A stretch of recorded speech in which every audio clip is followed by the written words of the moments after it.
बिस्मिल्लाहिर्रहमानिर्रहीम। लाखों करोड़ों दुरूदो सलाम मोहम्मद मुस्तफ़ा सल्लल्लाहु अलैहि वसल्लम और आले मोहम्मद पर। मैं हूं उमर दराज गोंदल।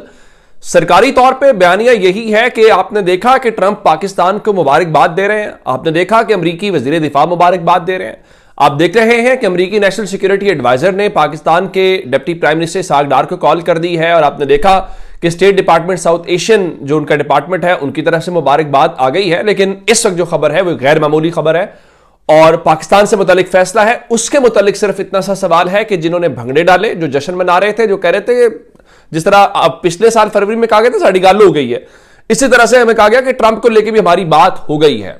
लेकिन जो इस वक्त की खबर है वो गैर मामूली इसलिए है, उसका इंपैक्ट आएगा।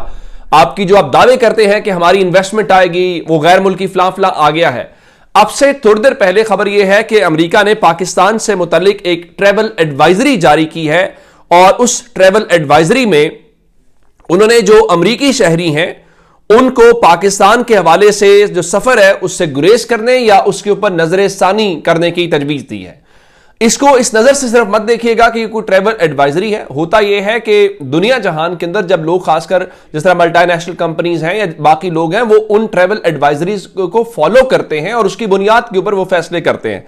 मैं आपको जो बीबीसी ने लिखा है वो बता देता हूं, उसके बाद आप आगे चल के खुद अंदाजा लगा लीजिएगा। अमरीकी महकमे खारजा ने दहशत गर्दी और मुतवक्के मुसल्लह तनाज़े के पेश नजर अपने शहरियों को पाकिस्तान की तरफ सफर करने के इरादों पर नजर सानी करने की तजवीज दी है। अमरीकी महकमा खारजा के ब्यूरो ऑफ काउंसलर अफेयर्स की जानिब से जारी की गई ट्रैवल एडवाइजरी में कहा गया है कि अमरीकी शहरी दहशत गर्दी के खदशात के पेश नजर बलूचिस्तान और खैबर पख्तूनख्वा का सफर न करें। ट्रैवल एडवाइजरी में अमरीकी शहरियों को मुत्तला किया गया है कि मकामी कवानीन के मुताबिक पाकिस्तान में बिला इजाजत एहतजाज करने पर पाबंदी है। किसी भी एहतजाज के करीब होने पर पाकिस्तानी सिक्योरिटी फोर्सेस की छानबीन का सामना करना पड़ सकता है।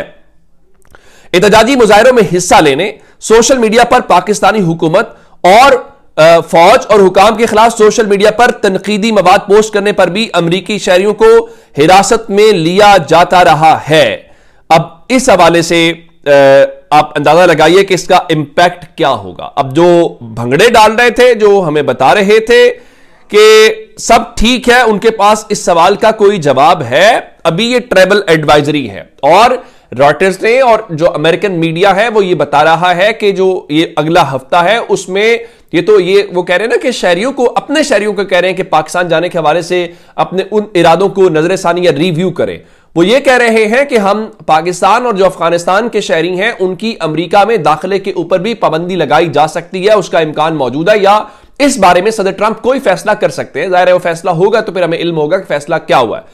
अब इससे अंदाजा होता है कि क्या सूरत हाल बन रही है। लेकिन हम बिल्कुल सतही किस्म की अप्रोच के साथ जश्न मनाना शुरू कर देते हैं। हमें वो लगता है कि सब चीजें जो हैं वो ठीक है। और हमारे लिए खुशी की खबर इसके बीच में क्या है? हमारे लिए खुशी की खबर यह है कि चीन ने पाकिस्तान के ज़िम्मे वाजिबुल अदा $2 अरब की जो रकम की मुद्दत है उसमें 1 साल की तौसीह कर दी है। यानी आप यूं कहिए कि हमने चीन को $2 अरब अदा करने थे और उन्होंने, हमारे दोस्त ने हमारे ऊपर मेहरबानी ये की है कि उन्होंने कहा कि आप फौरी तौर पर इसको अदा ना करें, 1 साल के बाद अदा कर दीजिएगा। और अगली खबर कि आज बीबीसी ने एक सवाल किया, मजमून भी लिखा उन्होंने, और वो मजमून SIFC के हवाले से है। इसके ऊपर पाकिस्तान में भी बहुत सारे सवालात उठाए जा रहे हैं, लेकिन अगर आप SIFC के हवाले से ज्यादा बात करेंगे तो फिर क्या होगा वो हम पाकिस्तान में रहने वाले जानते हैं। तो ये जरा मुहतात गुफ्तगू करनी पड़ेगी इस मामले के ऊपर। लेकिन बीबीसी ने एक सवाल उठाया है, इस सवाल का जवाब कौन देगा? बीबीसी ने यह कहा कि कुछ माह पहले एहसन इकबाल ने उन्हें यह बताया कि 4 ममालिक जो हमारे दोस्त ममालिक हैं वो SIFC के तहत पाकिस्तान में उन्होंने $27 अरब $27 बिलियन की सरमायाकारी का वादा किया है। अब यकीनन 1 साल होने वाला है इस हुकूमत को, या हो गया है, और SIFC को बने तो इससे भी ज्यादा हो गया। तो बीबीसी ने एहसन इकबाल से यह पूछा कि आपने $27 अरब की सरमायाकारी का दावा किया था, तो अब उस SIFC के तहत कितनी सरमायाकारी आई है? तो उनका जी हमें कोई क्लियर जवाब नहीं मिला, लेकिन हुकूमत के मुताबिक SIFC की वजह से सरमायाकारी में इजाफा 20% हुआ है, लेकिन उसका डेटा दस्तयाब नहीं है। अब जाहिर है कि अब आप जानते हैं कि ये जो یہاں پہ مختلف پروگرامز ہیں, ان پروگرامز کے اوپر ایک مسئلہ آ رہا ہے. ایک تو وہ چولستان والا میٹر ہے, اور چولستان والے میٹر کے اوپر میڈیا میں کوریج ہو یا نہ ہو, لیکن بہرحال سندھ کے اندر ایک ریزنمنٹ ہے, وہاں پہ احتجاج ہو رہا ہے پانی کو لے کے. ایون آپ نے یہ دیکھا ہمارے ڈیمز کو لے کے اب جو ارسا کی جانب سے بتایا گیا ہے کہ وہ ڈیڈ لیول سطح کے اوپر پہنچ گئے. لیکن چلیے ایک اچھی خبر یہ ہے کہ اب کل سے بتایا گیا ہے کہ کچھ بارشیں ہوں گی, اور ایون اسلام آباد لاہور میں اربن فلڈنگ کے خدشے کا اظہار بھی کیا گیا ہے. آج بھی ہم نے دیکھا کہ کراچی میں وکلا اس معاملے کے اوپر, یہ جو پانی والا سندھ کا مسئلہ ہے اس کے اوپر احتجاج کر رہے تھے, اور 26ویں ترمیم کے اوپر بھی احتجاج کر رہے تھے. تو مسئلے تو بہت زیادہ ہیں, لیکن ان مسئلوں کا حل ہمارے پاس کیا ہے, میں آپ کو اس کی خبر دے دیتا ہوں. آپ نے دیکھا کہ وزراء آپ کے پاس پہلے بھی تھے, ان وزراء میں مزید اضافہ کیا گیا, اور اب صورتحال یہ ہے کہ ان کے پاس ان کو محکمے وزارتیں دینے کے محکمے کم پڑ گئے, تو آپ نے ایک ہی وزارت کے اندر تین وزراء کھپا دیے. چلیں اس سے بھی بات نہیں بنی, تو اب معلوم یہ پڑا ہے کہ جو نئے وزراء تو آ گئے ہیں, انہوں نے اوتھ بھی لے لیا ہے, ان کو قلمدان بھی آپ نے دے دیے, جیسے تیسے ایڈجسٹ کیا, لیکن اب گھر کم پڑ گئے ہیں. یعنی وزیر زیادہ ہیں اور ان کو جو گھر ایلوکیٹ کرنے ہیں وہ کم ہیں. تو اب جی اس حوالے سے جو پاکستان کے دفاع کی جو منسٹری ہے اس کے وزیر جو ہیں خواجہ آصف صاحب, ان کو یہ ٹاسک دیا گیا ہے کہ آپ یوں کیجئے کہ آپ وہ جو 11 لوگ ہیں منسٹرز انکلیو کے اندر, ان کو نکالیے, اور اس میں ڈپٹی چیئرمین سینٹ ہیں, ڈپٹی سپیکر قومی اسمبلی ہیں, وہ سرکاری جو رہائش گاہ کا استحقاق نہیں رکھتے نمبر 1, اور اسلام آباد اور پنڈی سے جن کا تعلق جن وزراء کا ہے ان کو سرکاری بنگلے نہ دینے کا فیصلہ کیا گیا ہے. تو ظاہر ہے کہ یہ ایک بہت ہی قسم کا وہ معاملہ ہے جس سے آپ سمجھتے ہیں کہ اب ان کو بنگلہ یا دفتر دینا بہت ضروری ہے. اور پھر یہاں تک بھی بات نہیں ہے, ایک اور کام کیا گیا ہے. جس طرح آج ڈان اخبار نے بتایا کہ